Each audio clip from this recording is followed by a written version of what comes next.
त्या सगळ्या गोष्टी मान्य करण्यासारख्या आहेत, पण नाही म्हटलं तर 1,00,000-1,50,000 पोरं चालतात, त्यामुळे चुकामुक होण्याची शक्यता असते. ध्वज निघाल्यानंतर जरा शांत होऊन द्यायचं, त्याच्यानंतरच आपण सगळ्यांनी एकत्र निघायचं. पॉसिबल तेवढे प्रयत्न करायचे की आपण एकत्र राहू, है ना. वेळ काय होईल की गर्दीमध्ये आपण इकडे तिकडे फुटणार, सगळ्या गोष्टी होणार, पण वेळेप्रसंगी एकत्र येणार. संध्याकाळीच्या आधी ज्यावेळेस ध्वज मुक्कामाला पोहोचल त्यावेळेस रात्री शिरूर तालुका म्हणून आवाज द्यायचा. जर आवाजच पण नाही झालं तर रोज संध्याकाळी रात्री ध्वजाच्या आसपास भजन चालतं, ते भजन आपला तालुका करत असतो, त्यामुळे सगळ्यांनी तिथे यायचंय. पॉसिबल करून सगळ्यांनी झोपायच्या वेळी एकत्र येऊ ह्याचा तरी प्रयत्न करू. दुसरी गोष्ट अशी, ध्वजाच्या आजूबाजू 100 मीटरला आपण आपला मुक्काम ठेवणार. दुसरी गोष्ट अशी, पाणी घरी असताना आपण पाण्याचा भरपूर वापर करतो, पण इथं पाणी खूप सांभाळून वापरायचं आहे. पाणी कुठं भेटेल न भेटेल याची गॅरंटी खूप कमी असते, त्यामुळे सगळ्यात महत्त्वाच्या गोष्टी करायच्या आहेत. जिथं तुम्हाला पाणी भेटलं तिथं भरपूर पिऊन घ्यायचं, आणि 2 बाटल्या कमीत कमी प्रत्येकाने 2-2 लिटर पाणी पुरलं एवढं आणलंय ना, कमीत कमी 2 लिटर पाणी पुरलं एवढं सगळ्यांनी भरून घ्यायचंय. म्हणजे काय होईल की त्या गोष्टी आपल्याबरोबर पाण्याची कमतरता आपल्याला भासणार नाही.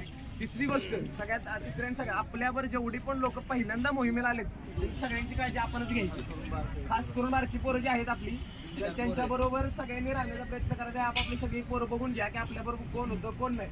आणि बारकी जेवढी 3-4 जण आहेत त्यांना सगळ्यात महत्त्वाची सूचना अशी आहे, चुकामुक झाली घाबरायचं नाही, सगळे आपले जायचे धर्मबंधू. काय करायचं, त्यांच्याबरोबर चालत मुक्कामाच्या ठिकाणी यायचं. ध्वजाच्या जवळ तुम्हाला जसं म्हटलं ध्वजाच्या जवळ आपण एकत्र असतो, है ना. आणि तिसरी सगळ्यात महत्त्वाची सूचना, मोहिमेला आलोय म्हणजे फिरायला आलेलो नाही, ट्रेक करायला आलेलो नाही.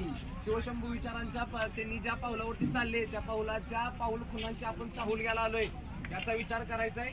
आणि जेवढं होईल तेवढं इथनं घेऊन जायचंय. घेऊन जायचंय म्हणजे काय, विचार घेऊन जायचे, लोकांचे विचार. काय करायचं, जे आपल्या बरोबर चालतात ना त्यांच्याबरोबर बोलण्याचा प्रयत्न करायचा आहे. त्यांच्याकडून नवीन काहीतरी खूप काही शिकायला मिळतं, आपले संपर्क वाढतात, यामधून आपल्याला कामाची पण उमेद भेटते, आहे ना. आणि हे 4 दिवस असे असतात की या 4 दिवसामध्येच आपण वर्षभर काम करू शकतो, एवढी ऊर्जा मिळते आपल्याला, है ना. तर ती ऊर्जा घेऊन जायचं आहे आणि प्रत्येकानं बोलायचं बरं का, बिंदास बोलायचं. काय असेल ते काय ना काहीतरी पण बोलायचं, घबरायचं नाही. मोहिमेत आपण शिकायला आलोय. आणि राहिलेला परिचय आपण मुक्कामावर करू. काय होईल, पांगा होणार नाही. आणि जर कोणाला कोणाचं नाही नाव कळलं तर ते हाक मारू शकतो. शिरूर तालुका वरडून हाक मारायचे. आणि काय करा, मुक्कामाच्या ठिकाणी एकत्र येऊ, आपण आपला परिचय करून घेऊ. आज जवळजवळ 150 पोरं आपण शिरूर तालुक्यात.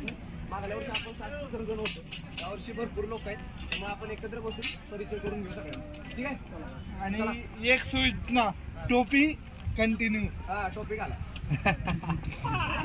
बरोबर आहे.